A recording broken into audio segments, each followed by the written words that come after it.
5월 14일 수요일 기도를 돕는 그 사랑 매일 묵상 오늘은 시편 109편 16절에서 20절입니다. 다윗이 지금 계속해서 어떻게 보면 저주의 기도라고 할 수도 있고 공의를 구하는 그런 기도를 계속하고 있습니다. 그러면서 그 20절에 보면 그런 표현이 있죠. 이는 나의 대적들이 곧 내 영혼을 대적하여 악담하는 자들이 여호와께 받는 보응이니이다 하면서 이것이 공의로 심판하시는 하나님이 그들이 행한 대로 보응하시는 그런 심판이다 이렇게 기도하고 있습니다. 그러면서 오늘 좀 살펴볼 것은 16절에 보면요. 그가 인자를 베풀 일을 생각하지 아니하고 가난하고 궁핍한 자와 마음이 상한 자를 핍박하여 죽이려 하였기 때문이니이다. 이렇게 그들의 죄를 고발하는 장면이 있습니다. 거기서 인자를 베풀이를 생각하지 아니하고라는 제목으로 좀 말씀을 전하려고 하는데 나누려고 하는데 그 죄가 뭐냐 할 때 결국 죄의 출발이라는 것은 생각 없음, 생각하지 않을 때 그때 이 죄가 우리를 사로잡는 경우가 있습니다. 그래서 믿음이라는 것은 생각하는 것이다. 사고하는 것이다. 이렇게 얘기했죠. 그것은 하나님의 말씀을 늘 묵상하고 보이지 않는 하나님을 보이는 세상 속에 초대해서 우리의 삶을 해석할 수 있는 능력, 말씀으로 우리를 돌아볼 수 있는 능력이 필요합니다. 생각이 없을 때 어떻게 되는지를 좀 보여주고 있는데요. 지금 생각하지 않으면 왜 문제가 생기느냐면 해야 할 일을 하지 않기 때문이죠.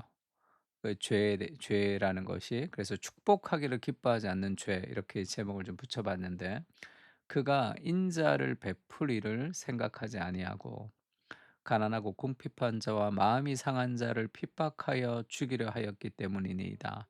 하나님의 율법에는 가난하고 궁핍하고 마음이 상한 자를 섬기고 도와주는 것이 율법의 의무입니다. 그것을 행하지 않는 것은 죄가 되는 거예요.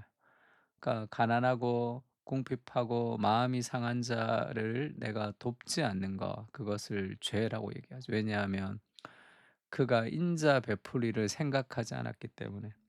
내게 있는 모든 것이 다 하나님의 은혜의 결과라고 생각하고 그 먼저 은혜를 받은 사람이 하나님의 은혜를 이 세상 가운데 우리가 확산시키고 이 세상을 변화시켜 가는 것이 우리의 목적과 소명이라면 그 변화의 시작은 어디에 있는가 하면 내가 더 성공하고 내가 더 돈 많이 벌고 내가 더 잘 되는 것이 아니라 가난하고 소외되고 힘든 사람들을 섬기는 삶의 방식에 있습니다. 그것이 은혜 받은 사람의 가야 될 삶의 마음의 방향이죠. 하향성이죠. 내가 직급이 올라가고 실력이 올라가고 인기가 올라갈 수는 있지만 내 삶의 방향은 하향성이 돼야 되는 거죠. 그것을 가난하고 궁핍되고 소외받은 자들이 공동체 안에서 고통하는 것이 그것이 하나님이 이스라엘을 심판하는 심판의 도구가 됩니다. 너희가 말씀을 잘 읽지 않았구나. 이렇게 심판하지 않아요. 너희가 기도하지 않았구나. 그것으로 하나님이 심판하지 않습니다. 가난하고 고아와 과부들의 외롭고 힘든 그들의 울부짖음을 하나님이 들으신다. 그렇게 얘기하죠. 그것을 행하지 않는 것, 그것은 죄라고 할 수 있죠. 그가 저주하기를 좋아하더니 그것이 자기에게 임하고 축복하기를 기뻐하지 아니하더니 복이 그를 멀리 떠났으며 다른 사람을 향해서 저주하고 비판하고 판단하기를 아주 좋아합니다. 그리고 사람들을 축복하기를 기뻐하지 않는 것 죄죠. 축복하기를 기뻐하는 것. 내가 은혜로 구원을 얻었다고 생각을 하면 사람들은 은혜 받지 못한 사람들 중에 나보다 더 훌륭하고 좋은 사람들이 많다는 것을 알고 또 내가 하나님이 내게 은혜 주지 않았다면 나는 그들보다 더 못한 인간이 되었을 확률이 많은 거죠. 근데 그것을 은혜라고 생각하지 않고 내 것이라고 생각하니까 그렇게 하지 못하는 사람들, 나와 같이 알지 못하는 사람들을 향한 비난이 있는 겁니다. 그건 교만이라고 할 수 있죠. 그러니까 축복하지 않는 것 자체가 죄입니다. 또 저주하기를 옷 입듯 하더니 저주가 물같이 그의 몸속으로 들어가며 기름같이 그의 뼛속으로 들어갔나이다. 이것이 삶의 결과죠. 저주하는 사람들은 그 저주가 그의 몸에 들어갑니다. 그의 뼛속으로 들어가는 거죠. 그 정죄와 비판과 저주가 그의 영혼을 죽이는 거예요. 그것이 그의 영혼의 상태가 어떤지를 보여주기 때문에 그렇죠. 하나님 안에서의 풍성한 은혜가 있을 때 우리는 사람과 연합할 수 있고 격려할 수 있고 위로할 수 있습니다. 박수 쳐줄 수 있는 거죠. 그것이 우리를 더 풍성하게 하고 관계를 더 좋게 합니다. 그러나 다른 사람을 향해서 비난과 저주를 옷 입듯이 하면 관계가 좋지 않고 결국은 어떤 외로움 속으로 점점 스며들게 되는 거죠. 그렇게 매몰되게 됩니다. 그리고 하나님 원망하죠. 저주가 그에게는 입는 옷같이 항상 띠는 띠와 같게 하소서. 이는 나의 대적들이 곧 내 영혼을 대적하여 악담하는 자들이 여호와께 받는 보응이니이다. 바울이 그렇게 얘기합니다. 형제들아, 내가 너희를 위하여 이 일에 나와 아볼로를 들어 본을 보였으니 이는 너희로 하여금 기록된 말씀 밖으로 넘어가지 말라 한 것을 우리에게 배워서 서로 교만하여 서로 대적하여 교만한 마음을 가지지 말게 하려 함이라. 타인을 향해서 냉소적이거나 타인을 향해서 냉정하거나 타인을 향해서 서로 대적하거나 비판하기를 좋아하고 정죄하기를 좋아하는 사람의 마음의 한가운데는 교만이 있습니다. 결국 자기 영혼을 외롭게 만들죠. 그 외로움이 결국 자기를 무너뜨리게 됩니다.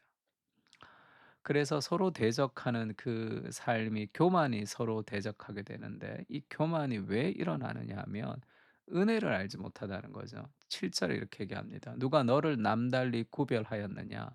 내게 있는 것 중에 받지 아니한 것이 무엇이냐? 네가 받았은즉 어찌하여 받지 아니한 것 같이 자랑하느냐? 저 인간 왜 저러지?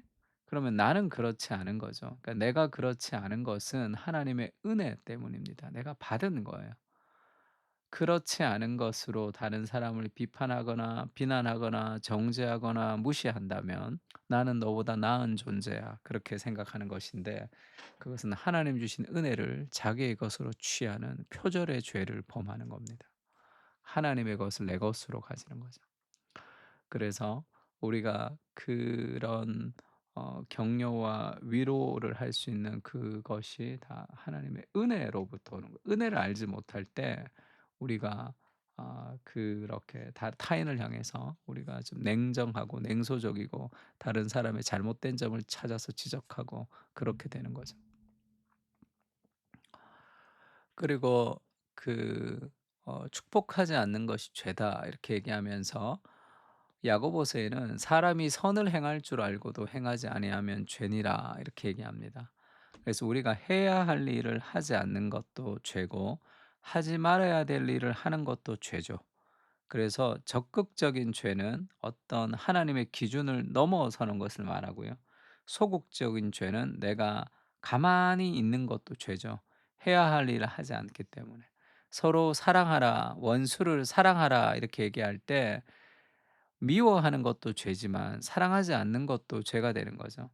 그래서 축복하지 않는 것도 죄입니다. 그것은 내 기분과 내 감정이 우리 인생을 이끌어가는 삶의 기준이 돼야 되는 것이 아니라 하나님의 말씀이 우리의 기준이 돼야 되는 거죠. 그래서 내가 마음에 든다, 내가 마음에 들지 않는다 별로 중요하지 않습니다. 하나님의 말씀의 기준에 순종할 때 그때 진정한 열매를 맺는 거죠. 교만해서 다른 사람을 비판하고 저주하고 정죄하는 사람이 결국은 친구들로부터 소외된 외로움으로 스스로 무너지는 것처럼 격려와 위로를 통해서 연합을 이루는 사람은 또 풍성한 관계성 안에서의 열매를 누릴 수 있는 거죠. 그런 열매의 결과를 얻게 되는 겁니다. 하나님 말씀에 순종할 때. 예수님이 그렇게 얘기하셨죠. 그리스도께서 너희를 사랑하신 것 같이 에베소서에 그렇게 얘기합니다. 너희도 사랑 가운데서 행동해라. 그는 우리를 위하여 자신을 버리사 향기로운 제물과 희생 제물로 하나님께 자신을 드리셨죠. 이것이 이웃 사랑의 한 방식입니다. 하나님을 사랑하고 나를 드릴 때 진정한 행복을 누릴 수 있는 거죠. 이제 열매를 얻을 수 있습니다, 좋은 결과를. 예수님이 그렇게 얘기하죠. "너희가 왜 자꾸 높아지려고 하느냐." 제자들에게 "누구든지 으뜸이 되고자 하는 자는 모든 사람의 종이 되어야 하리라." 뭔가 내가 잘났기 때문에 남들을 비판하고 비난하고 정죄하고 우리가 그렇게 욕하고 하는 거죠. 인자가 온 것은 섬김을 받으려 함이 아니라 도리어 섬기려 하고 자기 목숨을 많은 사람의 대속물로 주려 함이니라. 예수님이 이 땅에 오신 것은 낮아지기 위해서 오셨습니다. 그러니까 우리가 이 땅에 온 이유는 뭡니까? 성공하기 위해서, 높아지기 위해서. 그건 잘못된 삶의 방식이죠. 성공할 수도 있습니다. 그리고 뭐 직급이 높아질 수도 있고 사람들에게 인기를 얻을 수도 있죠. 그러나 그것이 우리의 삶의 방향과 목적이 되어서는 안 된다는 거죠. 낮아지는 것, 섬기는 것, 그것이 인생을 향한 가장 큰 복이라고 할 수 있습니다. 가장 좋은 열매를 얻을 수 있는 거죠. 나누고 섬기는 인생으로 살게 하옵소서. 그리스도의 희생으로 풍성함을 누는 우리가 그 은혜를 나누지 않는다면 너무나 배은망덕한 인생이 될 것입니다. 은혜를 누리고 나누는 복된 인생을 살게 하옵소서. 우리의 손을 펴서 그리스도를 누리고 나누게 하옵소서. 아멘. 우리 다 같이 오늘 시편을 가지고 그리스도의 은혜를 누리고 나누게 해 주십시오. 같이 한번 기도했으면 좋겠습니다. 기도하겠습니다.